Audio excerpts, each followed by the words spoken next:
Ever wonder how a really old text can teach us how to think better today? Well, we're about to dive into the Talmud, and let me tell you, it's not just a book of ancient laws. It is a full-on masterclass in logic, in how to argue, and how to find clarity in chaos. So let's get into it. We're going to start with a question that, honestly, we still wrestle with all the time in law and ethics. Basically, does changing your location, your context, change who or what you are? The ancient rabbis had some pretty intense debates about this, and it's the perfect way for us to enter their world. Okay, so this whole debate really comes down to two very different places. You've got to picture them as two zones with completely separate rule books, and that's what sets up the entire conflict we're about to explore. So on one side, you have the public altar. Think of it as the big, official central temple. Everything here is super regulated. The rules are incredibly strict, and only the official priests can do the work. Then on the other side, you've got the private altar. This is way more informal, kind of like a pop-up altar on a hilltop. It was only allowed during certain times in history, and the rules, way more relaxed. All right, so you've got these two places, one strict, one lenient. And this is where our first puzzle comes in. A scholar named Rabbi Zira comes up with this fantastic thought experiment that basically asks, what happens when these two worlds touch? So imagine you have an offering, and it's meant for one of those simple private altars. But for a moment, it gets carried into the super sacred space of the main temple, and then it's taken right back out. Now here's the million-dollar question. Did that brief visit permanently change it? Is it now stuck with the strict temple rules, even though it's not in the temple anymore? And the way they debated this was just fascinating. They got into these incredibly detailed arguments, wondering if the very walls of the temple, what they called the partition, could act almost like a legal sponge, permanently soaking the offering with a higher level of holiness. And to figure it out, they didn't just guess. No, they dug through other legal cases, trying to find a consistent principle that applied everywhere. So, after all that debate, what was the final answer? Well, get this, there wasn't one. Instead of forcing a conclusion, they just said tevaku. It's an Aramaic word that basically means let it stand. The question is left unresolved, and that right there shows this incredible intellectual honesty. They were totally okay with saying, you know what? We don't have the answer to this one, proving that the argument itself was just as important as the final decision.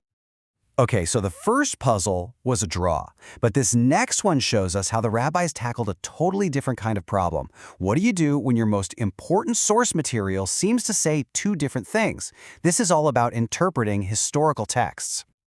The question sounds pretty straightforward, right? Can you make an offering on one of those private altars after the sun goes down?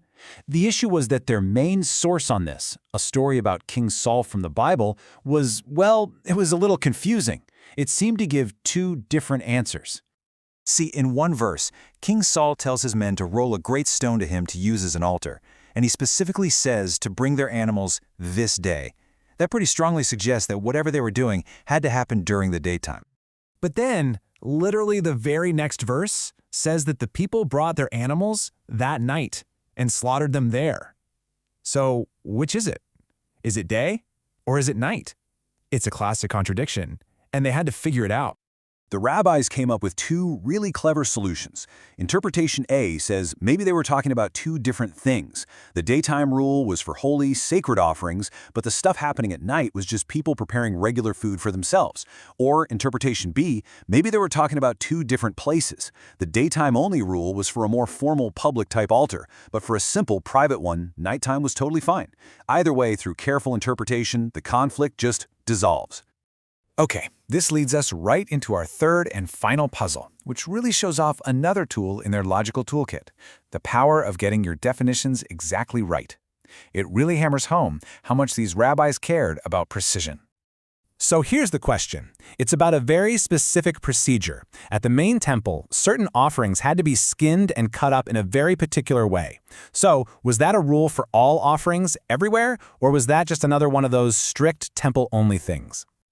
To get their answer, they went back to an older source, something called a baraita, that just lays out all the differences between the two kinds of altars. And it's super clear. A private altar didn't need a ramp, or a base, or even to be square. This proves that a whole bunch of the temple's rules just didn't apply elsewhere. But here's the genius move. That same source then gives a list of things the two altars actually had in common. And what's on that list? Bam! Flaying and cutting. It's required for both. By finding and trusting a precise definition, the debate is just over. Case closed. So when you look at these three puzzles together, you start to see the bigger picture. The rabbis weren't just playing some kind of ancient Sudoku. They were using every single case as a brick to build a massive, coherent, logical system of law that could handle almost any situation you could throw at it. I mean, take the question of whether offerings on these private altars had an expiration date. They didn't just look up a rule in a book. No way.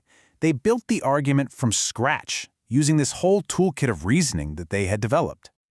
Just look at this process. It's incredible. They start with an analogy, but then they immediately try to break it with a counter-analogy.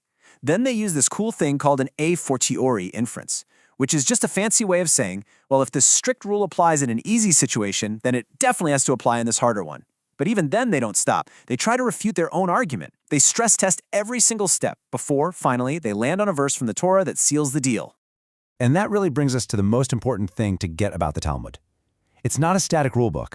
It's more like a living transcript of a conversation that's been going on for centuries. It saves everything: the arguments, the fights, even the questions they couldn't answer. Because for them, the journey of how you get to an answer is just as important as the answer itself. So in the end, these ancient debates about altars, they're not really about altars at all, are they?